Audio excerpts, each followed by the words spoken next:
Hello and welcome to VHTB, your guide to the talent, culture, and finance side of the space startup ecosystem. My name is Matt Jertson from Better Everyday Studios. I am joined by Seika Major of Ad Astra Talent Advisors, Hey. and we are also joined by Justice Killian of Space Capital. Hello. I am so excited to be chatting with both of you today. Today, the focus is going to be on something that's a question I'm actually really interested in the answer to this question of it's basically hiring today, hiring for today versus hiring for tomorrow. And to set up the question, I have a little bit of background because so before I went out on my own at a previous company, it was at a startup that was growing really, really quickly. It grew from like 500 people to 2,500 people in 18 months. And so the challenge with the hiring process was always we'd be talking to people and saying, hey, you're going to be the first person in this role. You're going to grow this department. And they would be the first person in that role. And the idea would be that we're going to grow this department. But within 6 months, the needs of that role were like way bigger. Like the head of role now needed to be like a CFO role or some or whatever, and they hadn't grown in that fashion. And so ever since then, I've always felt like there was this tension of do you hire for today or do you hire for tomorrow? Have you all seen that tension? Absolutely. Every transaction that we end up doing, we're thinking about who are the right people to hire immediately following capital going into the company, and then Hmm. what we're trying to achieve 18 to 24 months down the road to be able to hit the milestones that we need. And so we're very intentionally thinking about who has to literally fill the seats today and who can sort of grow into the roles, the milestones, the upcoming transactions and where we're going to need to find people down the road. So it is particularly challenging, and it's really important to sort of um, start those conversations early with founding teams and bring in really thoughtful recruiters that can sort of help think through key positions. Seika, Yeah, I mean you that. were going to say Yeah, something. Yeah. I love this question so much. I have so much to say. You guys are gonna have to I'm tell sure. me, tell me to cut it off. So, a particular area of interest and kind of zone that we lean into, right? When we're working with startups, not only are they cash conscious, can't hire three people to cover this breadth that of expertise. You need one person who can do a whole lot of that.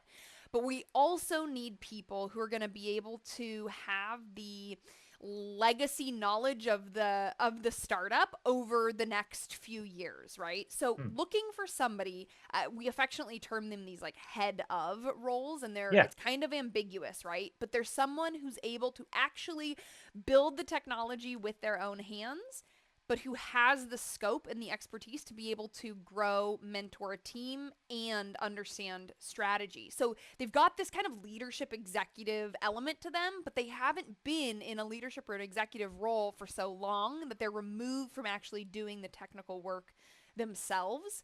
And they're able to come in, build the thing, and then build the team so that they're able to kind of stretch for that role. interesting. Because I think that right there, that's what makes it that unicorn person. Because I feel like if they have too much leadership experience, then they're almost like bored or they feel it's beneath them to be like doing the actual stuff that needs to be done today. So you can't have that, but then you have a knowledge gap on the other end. So is that just it? Is it's just kind of finding a needle in the haystack and that's what makes it hard? Yeah, it's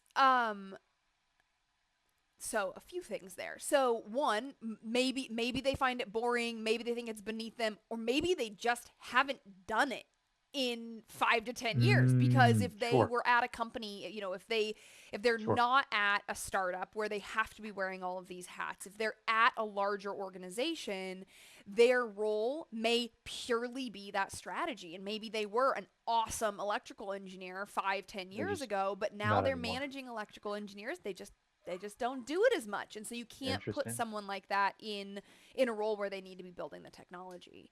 um, which speaks a little bit to where you're getting that sort of talent, right? Can you pull someone like that from a Raytheon or a Yeah. Lockheed, right? Is that even possible? Do you need to be looking at startups for those sort of people? Yeah. And so, yeah, a lot of it is clarity on where to look and clarity on what the skill set is. Yeah.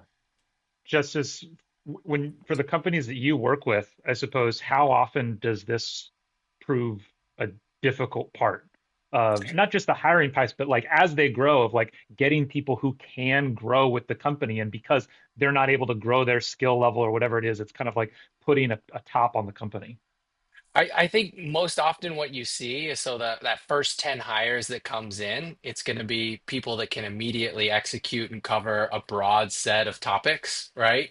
Hmm. Um, Hmm. Oftentimes they're going to have a pretty proven track record. And as the company grows, they're going to be able to then specialize or verticalize and start to build out a functional area. The trick, I think, becomes when you want to find that next layer down the heads of and grow them into sort of leaders of an area. They've mostly been down in the weeds executing but have a really strong track record, in their personal goals, in the interviews they want to take on more management, more leadership. You believe that they can, but that's not something that you could typically learn on the job. Oftentimes, it requires coaching, it requires mentorship, it requires development. And so, in a high growth startup, that can be really challenging to be able to build in a short period of time. People can do it. Executives have to be willing to sort of dedicate a meaningful amount of time to sort of coach. I think, if you have strong leadership at the top with very clear communication, the ability to sort of provide the resources and provide constructive feedback, it's easier to build that culture. Um, but I think it is this intersection of personal goals, clear communication, and then, direct coaching that can allow people to grow into that. And I think honestly, you'll have to be like brutally clear if, the person isn't showing that progression into the role. You have to say, like, we hired you to grow. That's not possible. And so typically what you find is companies are less willing to do this, to invest in somebody's development. And so they go out there and they find somebody that's done it three, four, five times. And they're like, hey, let's Yeah. bring these people in because they've got a track Yep. record of building this thing or doing this, part of the scale up. And it really, like, you'll see specialization at different stages, right? C to Yeah. Series A, Series B, Series B through D at high growth, and people then end up like really specializing in that, and they sort of do a rinse and repeat cycle every 1 to 3 years.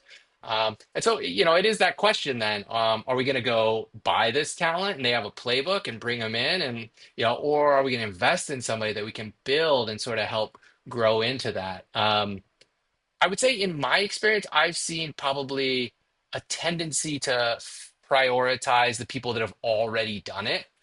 Um, Yeah.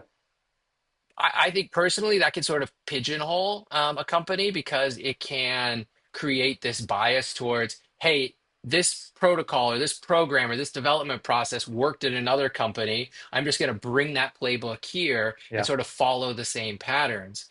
And, as opposed to maybe approaching it from a first principle standpoint, what the company needs at that time, really bringing a fresh perspective.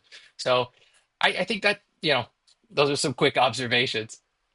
Yeah, I've seen that a lot actually, relatively recently, where companies are starting to hit some pretty serious scale.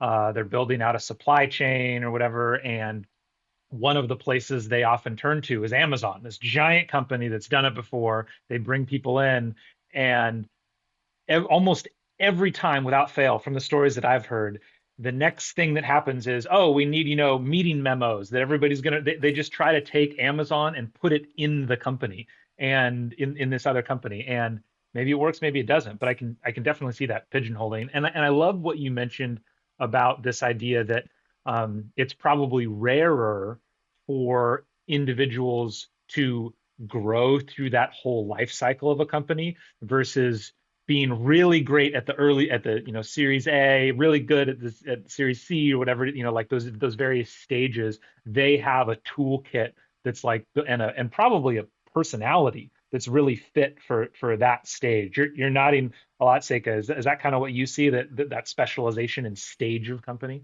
Yes, absolutely. And the other thing that's interesting that we're kind of talking around right now is, just as I was hearing you bring up, if you bring in somebody who's great at their technical expertise but doesn't yet have the leadership experience, very tough to grow in that while you're already probably juggling, right, three people's worth of roles. It's a lot to do.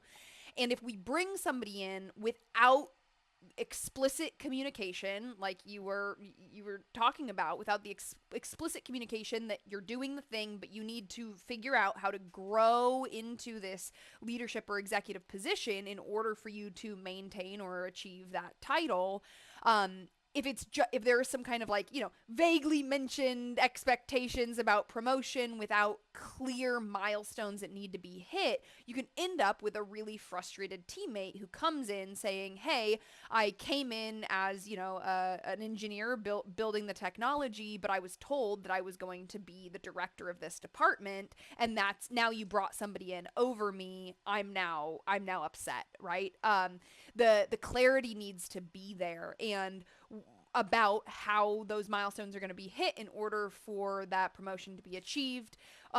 Or like we're talking about right here, you're bringing somebody in who has already been in this role, who's has a playbook. They understand how to get reps at a company that's scaling, and they've been in this precise position before. I'd be curious, Matt, your perspective, building and sort of investing and sort of developing that leadership capability. Um, do you think it's best fostered, or when you get involved with folks, does it tend to be larger companies? Does it tend to be smaller companies? What have you observed is the right environment to start to develop those and hone those skills?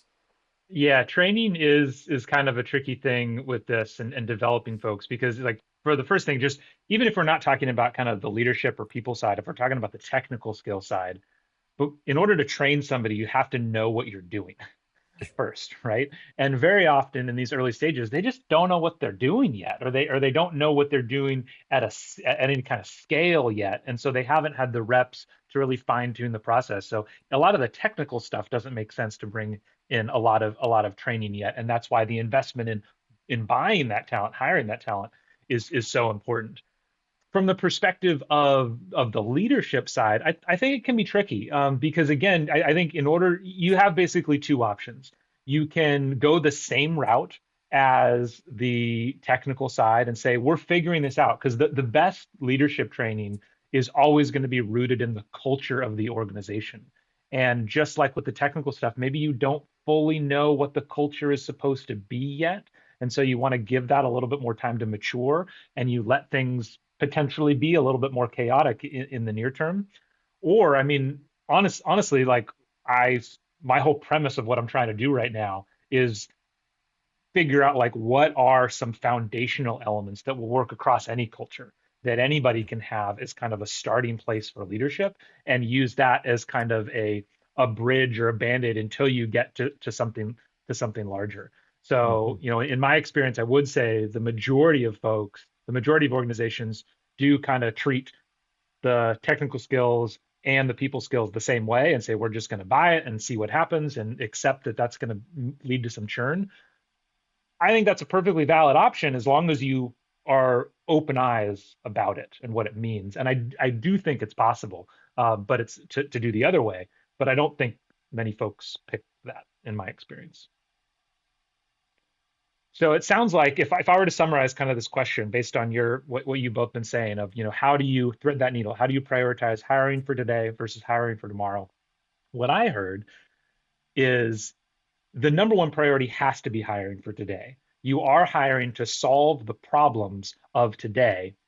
And the way you think about the needs of tomorrow is you use that to inform the way you communicate to the person that you are hiring of this is what you need to solve today.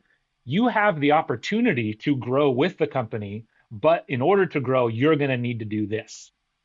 And as long as that's kind of like there's open transparency about that and everybody's aware, then we avoid kind of say what you were mentioning of, hey, I thought I was going to be the head of the department and now somebody was hired on top of me. You avoid all that stuff. Does that sound about right? I think that's fair. Yeah. That's a great summary. Awesome.